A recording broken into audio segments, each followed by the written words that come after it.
Halo semuanya, selamat datang di ZN Movie. Pada kesempatan kali ini, kita akan membahas mengenai donghua berjudul The Island of Xiliang. Donghua ini berlatar di sebuah dunia di mana sejak penciptaan alam semesta telah dihuni oleh dewa, immortal, dan manusia yang mewakili semua lapisan dunia. Mereka hidup di ruang dan waktu yang berbeda dan memiliki perannya masing-masing. Klan dewa bertanggung jawab atas hukum yang mengatur pergerakan segala sesuatu di dunia. Pulau Xiliang merupakan tempat pengasingan yang dibangun para dewa untuk menghukum dewa dan immortal yang melakukan kesalahan. Tempat ini terletak di persimpangan alam dewa dan alam surga, dan ditahan oleh pesona para dewa. Setelah para dewa diasingkan, mereka akan terkontaminasi oleh air laut dan dimusnahkan. Jadi, jika seorang dewa jatuh ke laut, maka dia akan mati.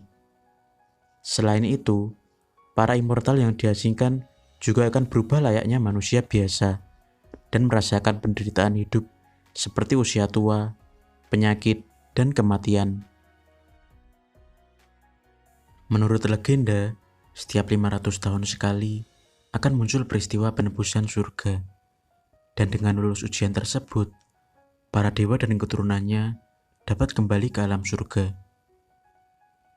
Namun, beberapa orang tidak ingin menunggu waktu yang terlalu lama, sehingga mereka mengambil resiko dengan menghancurkan penghalang dan melarikan diri dari pengasingan. Cerita dibuka dengan adegan seorang lelaki yang berusaha menghancurkan penghalang di Pulau Xiliang. Dia bernama Sang Zhen, yang merupakan anggota dari keluarga Sang. Untuk menerobos penghalang, Sang Zhen dibantu dengan sekelompok anak yang mengisi sebuah formasi untuk melepaskan aura mereka. Sang Zhen kemudian menembakkan pilar cahaya ke arah langit, dan dengan tembakan tersebut, penghalang pun pecah.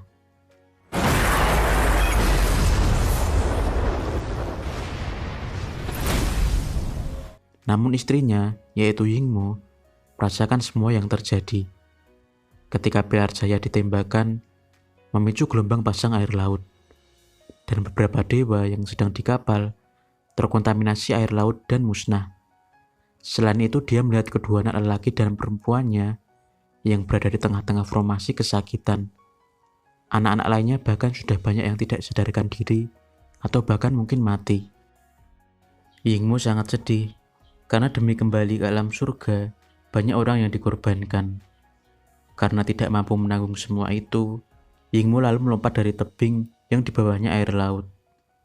Sang Zhen yang hendak melakukan langkah terakhir untuk memecahkan penghalang, melihat hal itu, dan langsung berusaha menolong istrinya. Anak lelakinya juga mengikuti, namun upaya penyelamatan gagal. Upacara yang dilakukan pun jadi tidak berhasil, dan hanya menyisakan gadis kecil yang menangis terseduh-seduh karena telah ditinggalkan kakak dan kedua orang tuanya.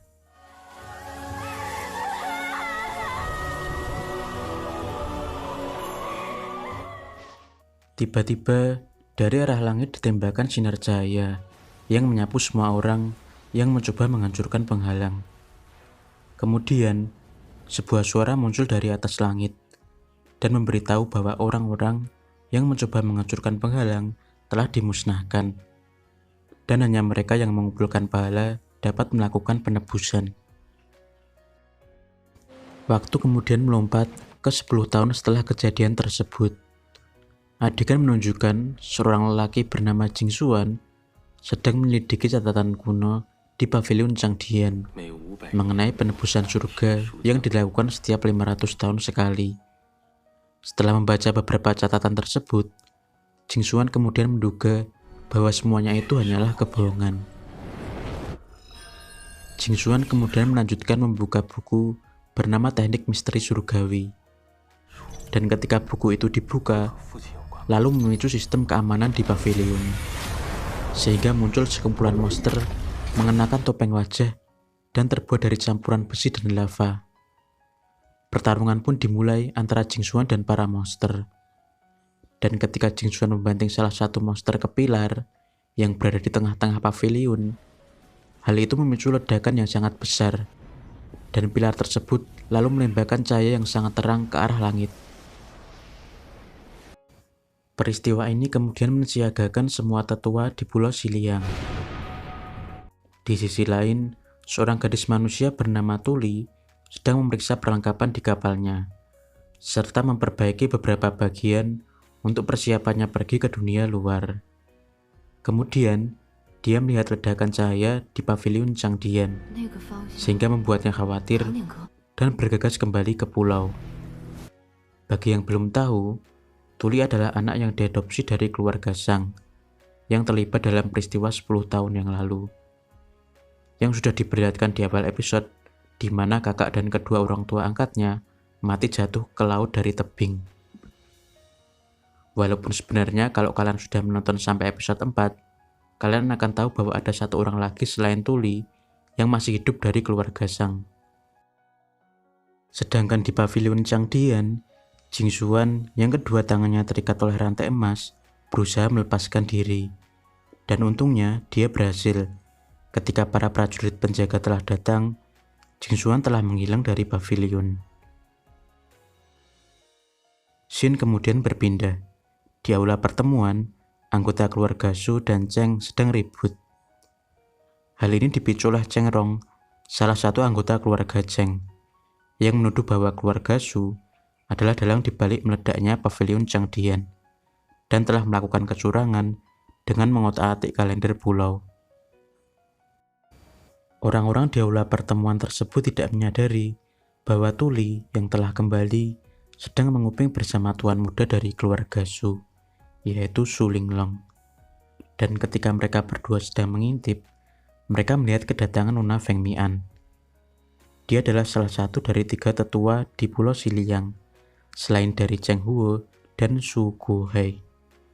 Saat di dalam aula pertemuan, tetua keluarga Cheng, yaitu Cheng Huo, bertanya pada Nona Feng Mian, kenapa dia baru muncul setelah beberapa jam saat ledakan, dan juga mengatakan bahwa prajuritnya yang telah berpatroli belum menemukan petunjuk, dan mungkin pelakunya orang yang sangat pintar untuk menghilangkan semua petunjuk tersebut.